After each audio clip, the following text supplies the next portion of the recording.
For 12 years, El Salvador was ravaged by a bloody and indiscriminate civil war. But MS-13 is particularly violent.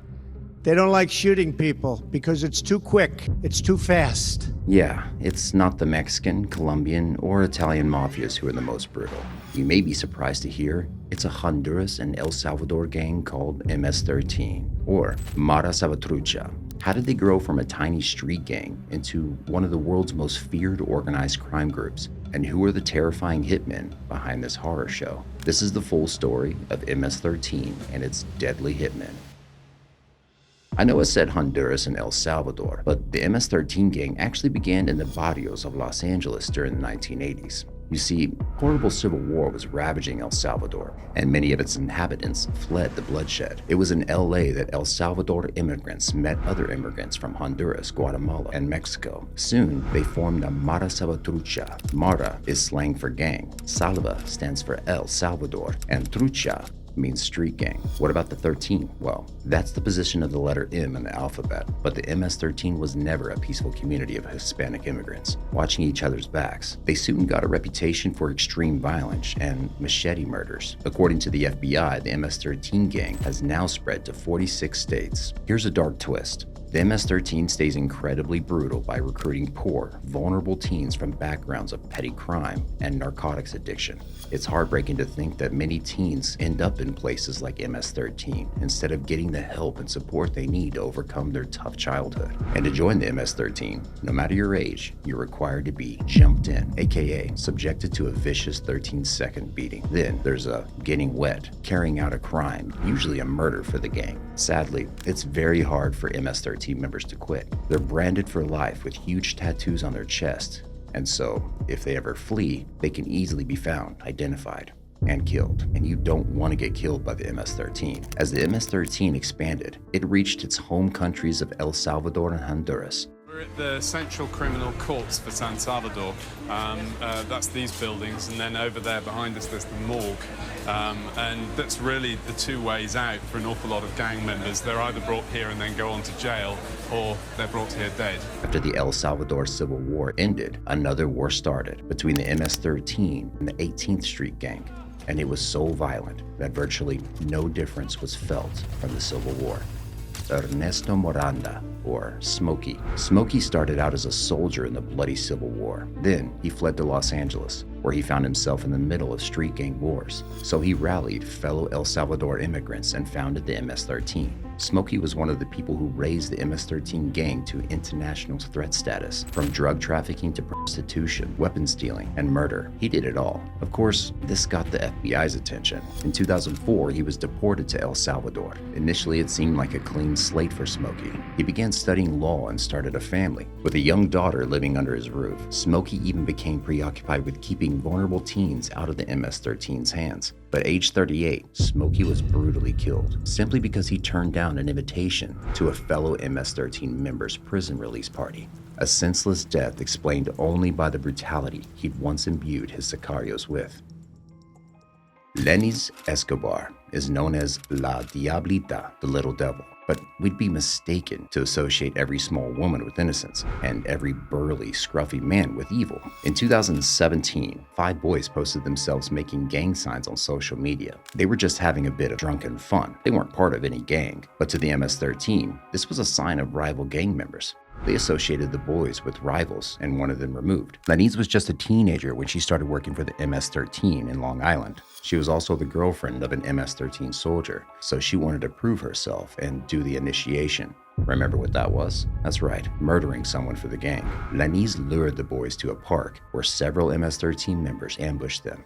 Lenis and a few others hacked the boys with machetes. Only one of the 5 survived. He recalls a blood-chilling night. Under a full moon, running for my life, chased by gangsters shouting, "Hack him." Lenis Escobar was eventually arrested and charged with murder, conspiracy to commit murder, aid of racketeering, and racketeering. He was still underage when she was charged. Shockingly, La Diablita pleaded not guilty, but on April 11, 2022, there was a verdict.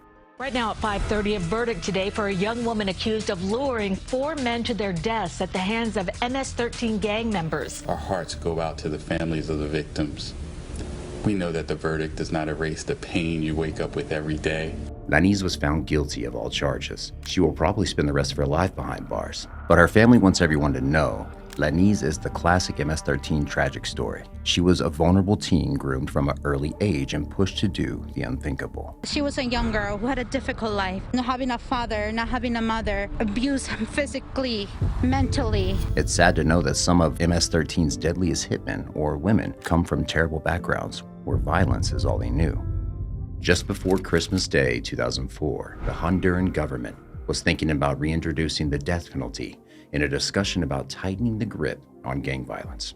But this only angered the MS-13 gang more, so they organized a mass killing. They stopped an intercity bus filled with women and children and rained fire on them. Whoever wasn't hit by the bullets was then killed from close up by MS-13 sicarios. At the top of the operation was Juan Bautista Jimenez, one of the MS-13's most prized hitmen. In the MS-13, the more brutal you are, the higher up the ranks you go. Jimenez had become such a feared name that authorities began a long and complicated operation to arrest him. In 2007, he was finally put behind bars. The news of his arrest caused a lot of uproar on the national news. This put MS-13 under the spotlight, and its leaders didn't like this. So Jimenez, a once prized army commander, was assassinated in prison by his own men, hung inside his cell. But they are less known MS-13 members who have even more terrifying stories to tell. Juan kept his identity a secret as he spoke about his past experiences with MS-13. After all, he would most likely get killed the minute he reveals who he is. Juan was only 18 when he was made to kill someone as an initiation ritual for the gang in Honduras. From that point onward, killing got easier and easier. He got desensitized to violence and started seeing it from the outside, almost like an out-of-body experience when he took a life. But that's not to say it didn't leave a mark on him. Once, Juan killed 3 people, then watched his fellow sicarios dismember them brutally. The sight was so horrifying that something clicked inside of his mind. He couldn't take it anymore. That's when he decided to flee Honduras, knowing the MS-13 would be on his trail for the rest of his life. Under a hidden identity and wearing lots of camouflage, Juan then talked to the media, spreading the word about the horrific crimes of MS-13 hitmen. In an interview he gave later, he said, "When I killed the first person, I was nervous. I wanted to smoke lots of stuff. I thought it could have been me, my mom. But you have to do it for yourself as well, because you're already in the family and you don't have a choice. You have to do what they tell you." Yeah, if the hitmen got cold feet, they can't really pull out. You either flee and hope you don't get caught, or you get beaten, tortured, maybe even worse. Your family gets killed for it. Once you enter the horror network that MS-13 is, you can't really ever get out. Through nothing short of miracle, Juan did. And he chose to take an even greater risk by talking to the media about his former gang. What he revealed is simply blood-curdling, murder, rape, torture, and filming it to post it online. Similar to the brutal Jalisco New Generation cartel, the MS-13 makes a point out of spreading fear and panic. This way, they let people know that they are not to be messed with. And you want to know MS-13's motto? Kill, rape, control. Yeah, in 2017, MS-13 made international headlines twice. First, with the murder of 2 teenage girls. They were walking through the neighborhood in New York when they were butchered with a machete and a baseball bat after a minor dispute with an MS-13 hitman. The same month, 3 teenage girls in Houston were kidnapped, violated, and shot fatally. 2 MS-13 hitmen, Miguel Alvarez Flores and Diego Hernandez Rivera, were arrested for this. During their court hearing, they laughed, waved at the cameras, and showed complete defiance towards authority. Not just that, but it was clear that they had zero remorse for the horrific crime. This had nothing to do with the MS-13's illicit businesses or turf fights. It was brutality for brutality's sake, an enactment of the gang's terrifying motto. According to Juan, El Salvador has the highest homicide rate in the world just simply because the MS-13. They prey on women and children, those most vulnerable to brutal attacks. Sometimes, hitmen will burn a whole bus in broad daylight or butcher an entire family inside their home. Juan described one of the most gruesome murders he witnessed as an MS-13 hitman. "I saw one. They had cut the person into little pieces and put them in a box. MS-13 cuts them into 13 pieces. It's their symbol. I only heard the screams and all that, and how they killed them. It was so that people would know." And how much did Juan make as an MS-13 hitman? 1,500 pesos, or 50 pounds a week. If he committed a murder for the gang, he could get a bonus, or new clothes or weapons. Under Donald Trump's presidency, the MS-13 was named a terrorist organization. We'll end this video with a tragic story. Miguel Angel Tobar was born in 1983 in El Salvador, in the midst of the horrible Civil War. Much like all MS-13 members, Miguel was recruited as a young teen to work for them. Aged 11, Miguel tried to murder his first victim, a man who had repeatedly violated his sister. 4 years later, he committed his first murder for his MS-13 initiation. Aged 15, Miguel decapitated a teenage baker who was working for the 18 gang. During his time with MS-13, Miguel killed at least 50 people, each more brutally than the previous. Once he removed a victim's heart with his bare hands. Miguel and his men lured a man known as Caballo once he discovered he was a double agent, working for the MS-13 and the 18 Street Gang. In 2009, Miguel was approached by the police to help them solve some murders. Eventually, Miguel became a key witness for the Attorney General's office. He helped send more than 30 gang members to prison. The deal? The state promised to protect him from the MS-13 members and any gang members that would want him dead. But both the police and the Attorney General's office knew Miguel would be assassinated, and they didn't do much to protect him. On November 21st, 2014, Miguel was shot and killed by his former MS-13 friends. Miguel had spoken for 5 years about his imminent death.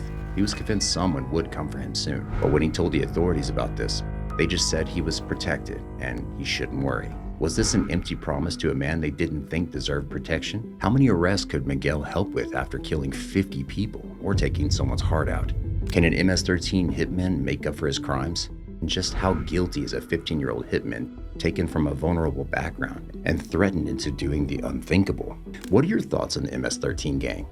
Let us know in the comments, and before you leave, don't forget to like, subscribe, and click that bell button.